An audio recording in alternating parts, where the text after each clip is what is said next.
என்னடா மாப்பிள்ளை அப்படின்னு ஒருத்தர் பேசிகிட்டே இருப்பார். இப்போ அவரை ஓட்டுறேன்ட்டு மிளகாப்பொடி மாப்பிள்ளைன்னு கமெண்ட்டை ஃபுல்லாக பார்த்தேன். இதில் அதிகபட்சம் தேவேந்திர குல வேளாளர்கள் அவங்க தான் இந்த கமெண்ட்லாம் பண்ணியிருப்பாங்கன்னு தெரியுது. ஏன்னா இப்போ 2 நாளாக எனக்கு இதே வேலை, ஜாதி சார்ந்து போடுற வீடியோக்களில் எப்படிப்பட்ட கமெண்ட்டுகள் வருது, யார் பண்ணுறாங்க அப்படின்ட்டு நான் ஆய்வு பண்ணியே முடிவுக்கு வந்துட்டேன். தேவேந்திர குல வேளாளர்கள் எல்லா இடத்துலையும் இந்த மாதிரி பண்ணுறாங்க.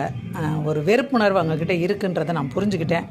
அது நல்லா மறைஞ்சிக்கிறது. பொது வெளியில் நிற்கும்போது, பாதிக்கப்பட்டவங்களாம் நிற்கும்போது அவங்களோட அந்த வெறுப்புணர்வு இதெல்லாம் தெரியாமையே போயிடுதுன்றது ரொம்ப வருத்தமாக இருக்குது.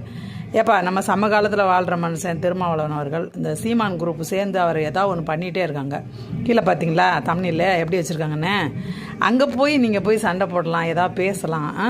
தேவையான இடத்துல உங்களோட எனர்ஜியை செலவழிச்சிங்கன்னா ஒரு ஆக்கப்பூர்வமாக இருக்கும். எதுக்கு இந்த மனுஷன்ட்ட போய் சண்டை போட்டுட்ருக்கீங்க?